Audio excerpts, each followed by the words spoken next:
Performance Plus presents the Summit Club Podcast, your business roundtable discussion for sales and business leaders, with your host, Bill Statz.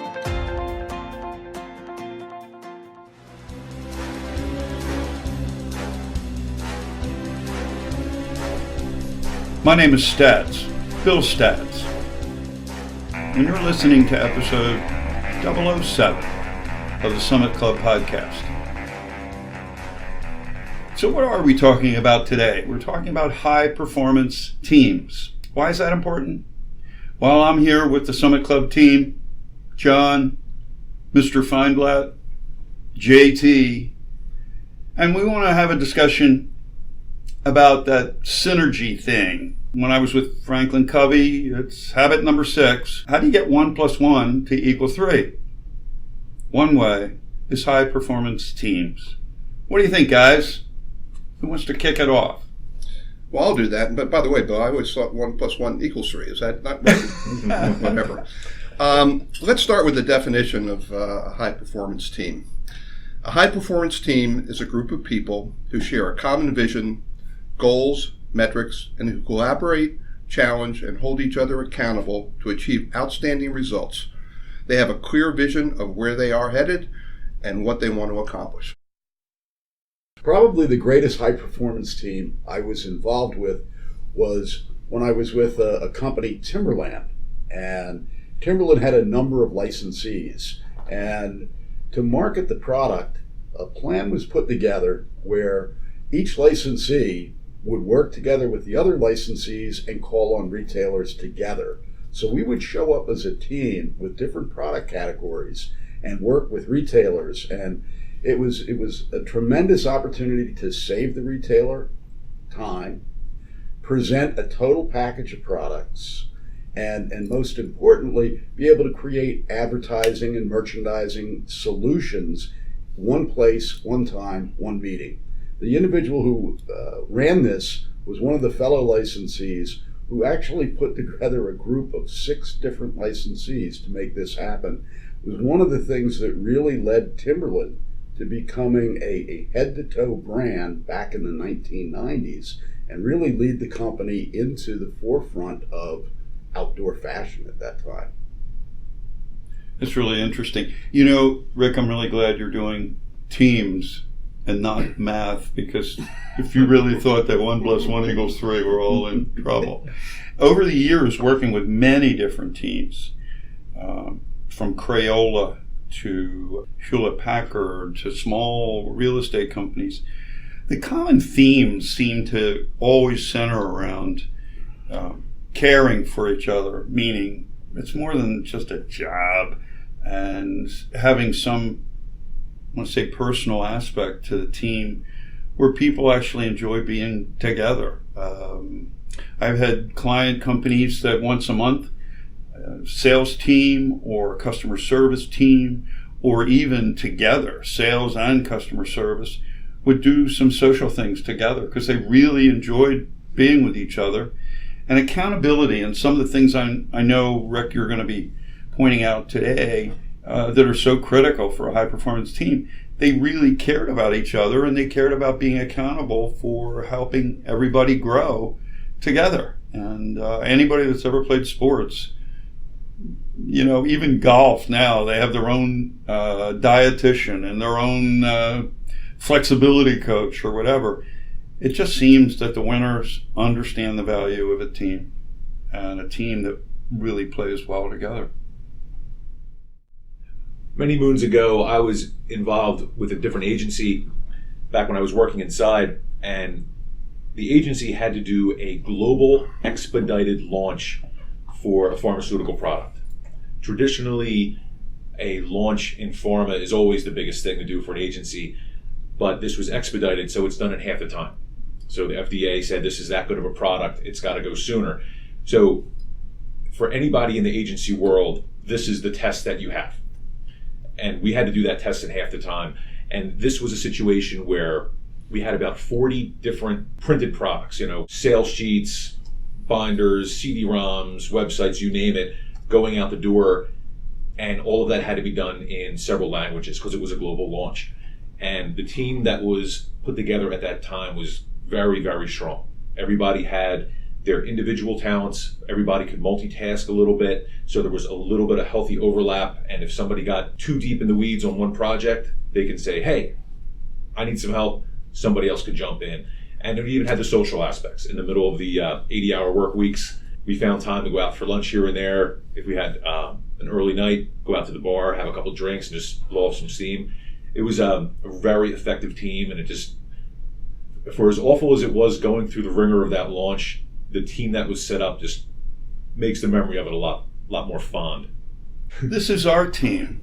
And for me, as a, quote, host, our team is comprised of people that I've known for years and shared experiences with. And that's why I think, from my perspective, our team works so well together. And it's interesting because I think I know the company that you're talking about that you were with before. I may not, but I think I do, John.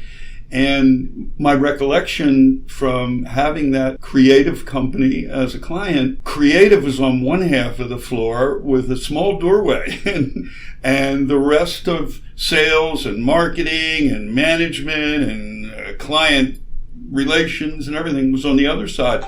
And each side was like their own club. And I was an outsider. I had to walk very gingerly through that doorway into an area where everybody on one side was heads down, just the creative folks are all grinding it out, and on the other side everybody's heads up and talking to each other or whatever. And it really is interesting, just as putting a microscope on something, to what you were saying. Everybody can pull together. They might have their own partitions, but it all breaks down when the work calls for it. Absolutely. It's interesting. I mean, I think that you know it if you're working on a high-performance team, but my experience is that you don't find them everywhere. It's a special relationship and a special group, and it's something I do think you can work at if you're on a team, but it takes a lot of cooperation and a lot of work. But more often than not, a lot of the teams I've experienced are not high-performance teams. A lot of them are dysfunctional.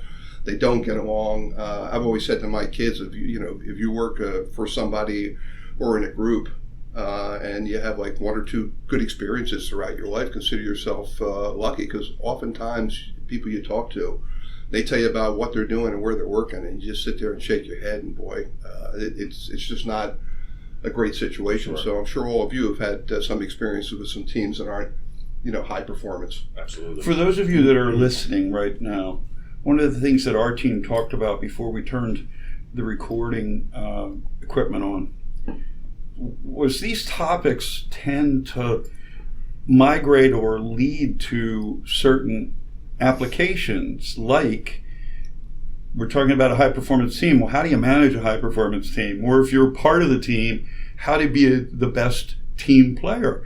And, we're talking to all of you from Philadelphia. And when you look at our terrific baseball team, you go to a game, and I haven't talked to John or JT or Rick about it specifically, but you look out at the field when the Phillies are in the field, they have a 1,000-yard stare in their eyes, kind of like, oh well, here we go again. And it's a leadership issue. To even the most casual observer, there's like something not holding these guys all together. And it's really hard to do it.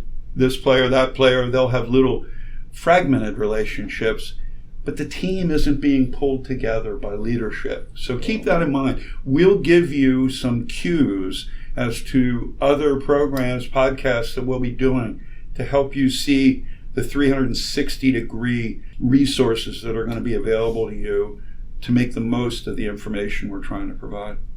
It's funny you mentioned that. As Rick was going through, a lot of the aspects of a team and so forth, what always comes to my mind is leadership. And I know this is a segue to what you're talking about, the 360-degree view. Leadership is what's going to take those different doorways within an organization, different personalities, bring them together and focus the goal. And I mean, Bill, you do it for us. I mean, we've got four of us that sit around here with different experiences and lots of different ideas and thoughts, but you keep us focused every week when we sit down and create a new podcast. So your leadership is a brilliant example of what we're talking about. And you bring that up, having been with the Covey organization. Habit number 1 is begin with the end in mind. I mean, it's so much easier, whether it's putting together or improving the dynamics on a team. What are we trying to accomplish here? And make sure every player, every contributor understands where we want to go and why we want to go there. What's the purpose? And are there values and principles supporting that purpose? It sounds really complicated, but it's not. It's pretty fundamental if you're going to work in a real team and not just a work group where everybody's doing their thing, but you all do it together. Shall we, since we've sort of alluded to this, talk about some of the characteristics of a high-performance team? Ken Blanchard, who's written over 60 books, his most famous one was 1 Minute Manager, uses an acronym, PERFORM, to describe 7 characteristics of a high-performance team. I'll just read them to you, and then we'll go back and talk about each one individually. The first one is purpose and values. The second one is empowerment, relationships and communication, flexibility, optimal productivity, recognition and appreciation, and morale. So, Bill, you want to kick us off with a little discussion about purpose and value? Well, and that goes back to begin with the end in mind.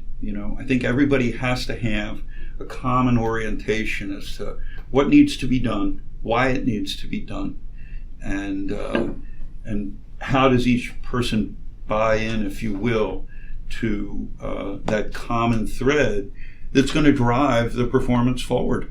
It doesn't have to be complicated. It could be, a couple words written on a piece of paper or on a PowerPoint slide or an email or a text. But somewhere, somehow, people have to be able to see it, hear it, accept it, and what I would call internalize it. Can't just be going through the motions. That's the way I would look at it, Rick. Mm-hmm. The empowerment here is probably as important as anything. Once you understand where you're trying to get to, each member of the team has to understand that there's a role and they're empowered to fulfill the roles of the team. There's no bad ideas. In the initial phases, everybody's ideas, thoughts are important. They should be empowered to share those. And once you begin to define and refine the end result that you're looking for, everybody should be empowered and given the responsibility to fulfill that mission. Yeah, it makes sense. Years ago, I worked on an inherited sales team. And I remember the first time one of the salesmen came in and he had something he needed to get done with his client, fulfill a request. So he laid out all the outline of their needs and all their specs and all that, and he looked at me and he said, well, what do you want to do?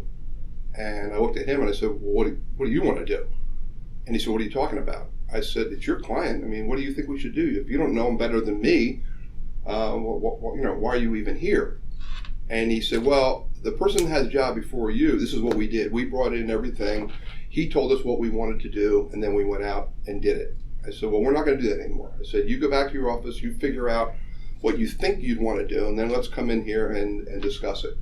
And it wasn't that he or the rest of the team weren't capable. They just never operated that before. So when you're talking about empowerment, I think you have a team that is really invested in what they do, and they have input and they get feedback. Ultimately, it becomes a much, much better team. And every member of the team operated the same way he did. But in a very, very short period of time, we sort of turned that around. And I think it was more fulfilling for them. And I think, from my perspective anyway, we were much, much more productive. It sounds to me like what you were doing was empowering people to think and act. Right. As opposed to react after you did all the thinking. Right. Far different concept. Right. Well, the truth is I had no idea what to do. So, and I don't want to be responsible, so I just figured I'll let them figure it out and I can blame them later. It's funny when you guys were just talking about that, I'm thinking about permission. Well, lots of times we assume, that thing, it makes an ass out of you and me, assume. We assume that people know, well, you can do that. They don't know. No, they either don't from know. history or their personality. They have a confidence issue maybe. But sometimes you really have to give them permission. You've got the opportunity here. Go back and figure out what you want to do, and then we'll talk about it. Right. And even in a selling situation, give the prospect permission to tell you, this is terrible. I wouldn't buy this if you were the only guy that I ever talked to. Because sometimes they feel reluctant to take a chance and be honest with it. And I think that's part of it too. Get your people to be honest with you.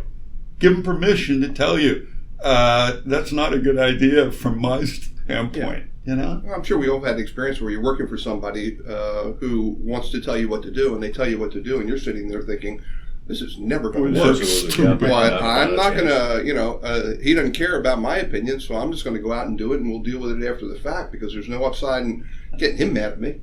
Right. Just, do what he says. Let's do what he says. Let it fail, and then go from there. Or sometimes don't do it and don't say anything, and then it's like, did you take it? Oh, no, I was too busy. It's like, I'm avoiding, I don't buy in. I think it's really dumb, but I'm not telling them. I'm just not doing it. Yeah. Yeah. I mean, you think about it, your salespeople are out in the street interacting with clients. I don't care, even if you're a manager that gets out, as you should, way more than you. So it's real easy to sit in an office and bark orders at people and tell them what to do, even though those expectations are unrealistic. If you listen to the people who work for you, it gives you a better understanding of clients' needs, and I think it allows you to do a better job in fulfilling those needs. Well, that probably is a perfect segue into relationships and communication. Yeah, I know, absolutely. Look, high-performance teams really get along with one another well. They have great relationships, and that's not really something you can fake. I mean, it's either really there or it's not there. And communications in all aspects of high performance, I mean, you can't communicate enough. A lot of people think they do, but if you're not talking to your people, and actually listening to what they're telling you, you're not really communicating. You're not going to have a strong relationship, and as a result of that, you're really not going to have a high performance team. It's funny when you say that. One of the best teams I ever played on was for a time period when I was in the military. I was in the Air Force, and I worked for the youngest general in the Air Force at the time. This was before voicemail acceptance and stuff. I would get those little pink slips that you could buy in a spiral book, and it would automatically make a copy when you wrote a note on there, and you pull the top one off. And I'd get these things when I came in to my area in the morning, my office. My boss would have written up there the time of day. It'd be 2:48 in the morning or whatever. With him saying notes that he thought about something, he was a stickler for communication. It's like, now I know he kept that copy in the spiral book, so you could say, if I don't hear from Stats by noon, I'm going to kill him, But it didn't matter what time of day. If he felt it was important to what we were trying to accomplish, he'd write that little note. I'd get it, it'd be on my desk the next morning. Now technology can make that a lot easier, and I'm not suggesting people have to get up in the middle of the night. You're only going to be as organized as your ability to manage yourself. And whether you're on the leadership end of a high-performance team or whether you're a team member, got to master yourself and make sure that you understand this perform. And we're just talking about the relationships, the R part, relationships and communication, really important. Next one up is flexibility. And that essentially is where your team has individual strengths and individual jobs, but they also have an overlap with extra skills or just a work ethic that is able to transcend what their individual job is. You can't have a football team with everybody walking on building the quarterback. It's not going to end well at all. You got to have all these different positions that soon as somebody says hike, it all goes. Everybody does their own part. Now, meanwhile, if something goes awry during the play, This is where the overlap happens, where maybe somebody, it's a free safety or somebody, they can really run, or there's an opening and, hey, you know what, they can catch pretty well too, so they go to make the audible aspect of that play. That's where that starts to work. The other part about the flexibility is nobody is too big for their role in a task. That could be something where if there's a very mundane part of a project that has to happen and, you know, it's really beneath me, but nobody is too big and they say, you know what, that's not my job. That doesn't happen in a well-performing team. In a well-performing team, when that opportunity or challenge comes up, one or more people will stand up and say, you know what, I'll take care of that, don't worry about it. And then it is taken care of and everybody moves on. You know what's funny when you mention that? I'm thinking cross-training. I'm just thinking, okay, look, flexibility means so-and-so's not here. Or so-and-so, the Eagles on Sunday, just got hurt in the first series. Now what? Well, redos. All of a sudden somebody doesn't show up or somebody gets sick or whatever. And they go, well, I don't know how to do that. To me, that's like flexibility up close and personal. Look, I can't figure out why the first team practices with Carson Wentz the whole week and nobody else. And 3 receivers get hurt. And he's not used to playing with the other receivers. It's like, okay, wait. How many times does this have to happen, including the quarterback getting hurt and the replacement or the cross-trained person doesn't know how to do that job? So if you're going to be on a high-performance team, you better have the flexibility to know more about all the responsibilities going on around you. I think it's a great point, John. I also think with flexibility, you're working on a team, whether it's high performance or not, you put together a goal and objectives, and you try to accomplish them, but they're not working. And we've all worked places, I've worked places where whoever's in charge is like, well, no, that's what we're doing, and we're going to keep doing it. And you look at that and you think, no, this is not working. It's not the end of the world. Let's change what we're doing. Let's change our direction, and let's fix this now. Because I'd rather get it right than have my plan. It's me stick to my plan even though it's not working. So high performance teams are really flexible. They're adaptable, and if they're trying something and it's not working, they don't waste a lot of time thinking about it. Think, okay, well that's not working. Okay, let's try this. Let's adapt it a little bit differently. Go ahead. Well, one of the aspects of flexibility is, as a team member or a teammate, you may end up doing a task that A, isn't your core competence, or B, is something you really don't want to do. And I'll give you a personal example. I sit on a board of a small local organization, and we had an emergency meeting. So the chairman calls everybody in. Not everybody could make it on short notice. And he notices that our recording secretary is not present. And first order of business is to ask who would like to be the recording secretary for this meeting. The silence went on for about 30 seconds with no response. And finally, I said, let me take care of it, only because I had an obligation and had to move the meeting along. So it was something I didn't particularly want to do, and a responsibility I'm not particularly good at, but it had to be done to move that project forward. So be prepared. You're not always going to do something you love, and it's not always going to be your core competence, but that's being a good teammate. So, JT, interesting. I have a client right now. We all know that it's a tough recruiting environment. They're trying to find a new team member, and the leader is struggling. He's got 2 regional managers. He's not using the regional managers. And it's like, I'm going to send him a text saying, are you using so-and-so and so-and-so to help you find the candidate?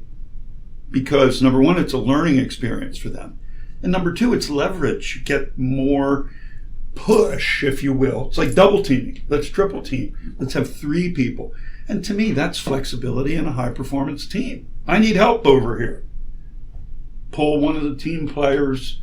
Doesn't have to be the leader orchestrating it. It could be 2 team members saying, can you help me out with this? Because I'm getting behind or I'm stuck. Communication, flexibility, the relationship you have. I mean, it almost goes back and stacks up every one of these elements. to support the next one?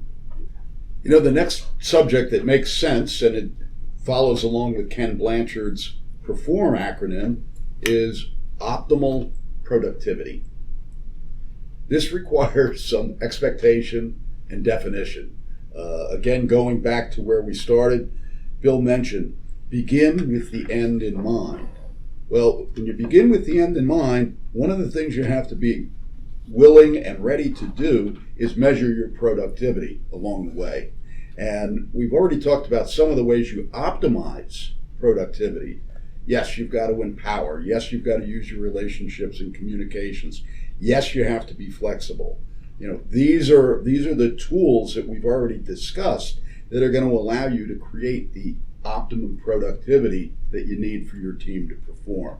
I hear resources. When you say that, the first thing I think about is, with a team, do they have the tools they need to hit the goal, to achieve the objective? And sometimes everybody wants more, but in our world right now, ROI, return on investment, looks like more from less. So is the team really acknowledged and committed to the goal with the resources we have? And if not, how are we going to find the resources we need? I have to really build on that, Bill. One of the strong things that we do over at my agency, there is no answer containing, I don't know how to do that.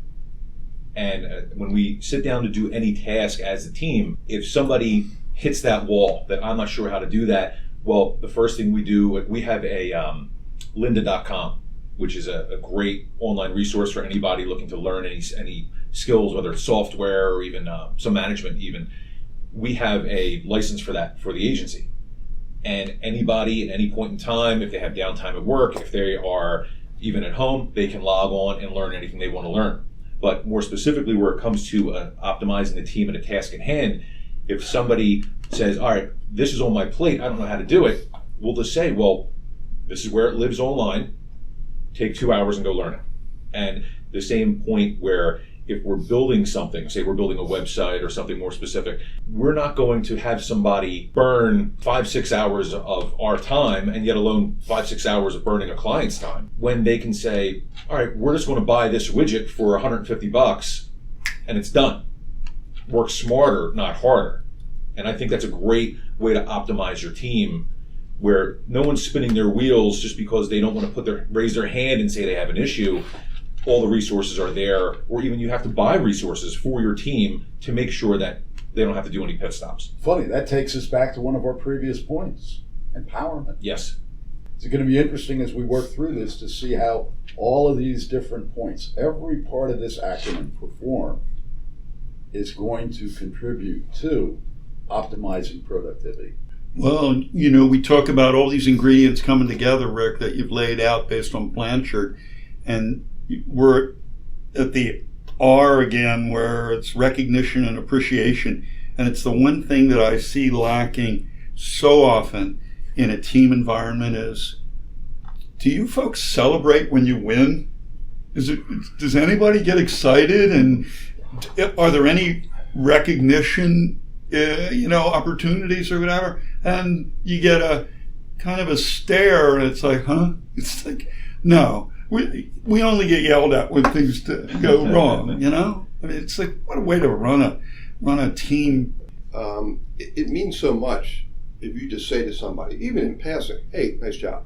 I mean, it doesn't sound like a lot, and you may not think it means much, but it means an awful lot to those people. And to Bill's point, when all you're doing is getting told what you're doing wrong, and you never think you're doing anything right, it doesn't make for a work environment that's particularly productive. How many times have we seen companies that think the only reward is financial, when so often recognition and appreciation can be more important to an individual's growth and happiness than financial? You guys are like right on the top of the mountain when it comes to this, because I see it all the time.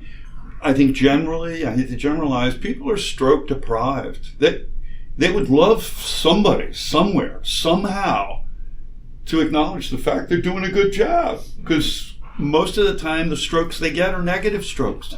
Why'd you do that? What were you thinking? Stroke, give them a stroke, and everybody should know we're not talking about a cerebral hemorrhage here. We're talking about a compliment. And, there's more than one kind. There's a functional compliment where it's job well done.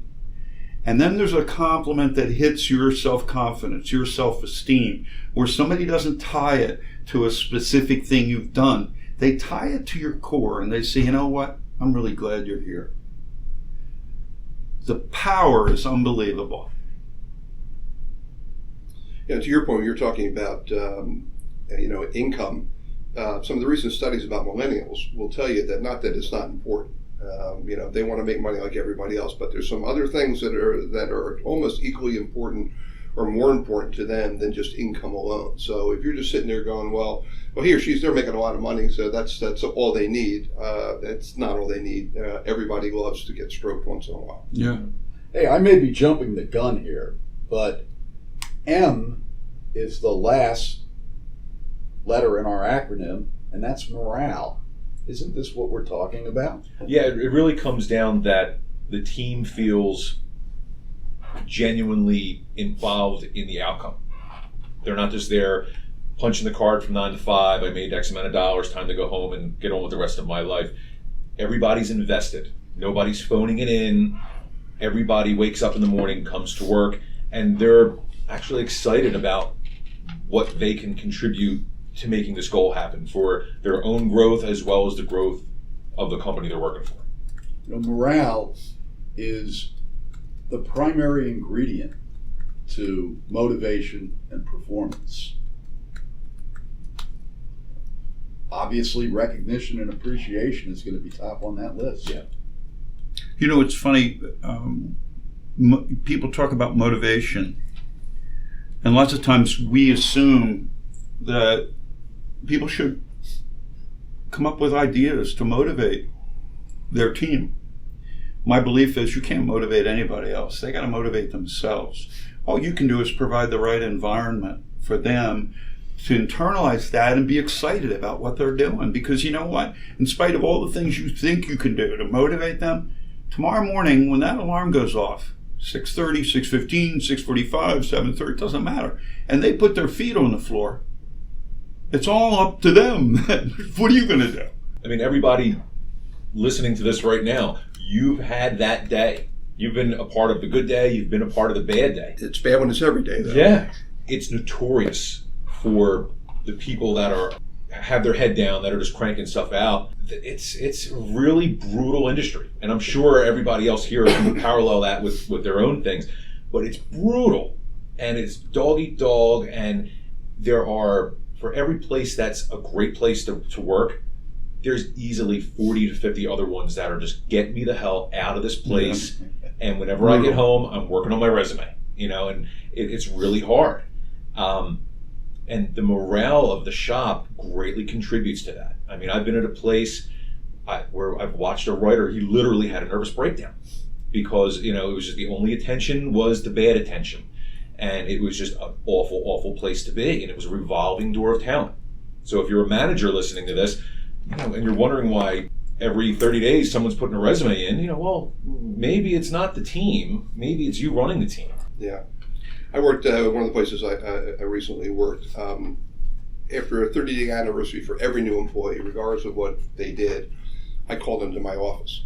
Now, I know that trip down, they were scared to death because some of them I hadn't met yet. Some of them, you have to get called to the boss's office. It's not a good thing. And after I calmed down, I just said to them, listen, you've been here for 30 days. Is this place, what you thought it was going to be?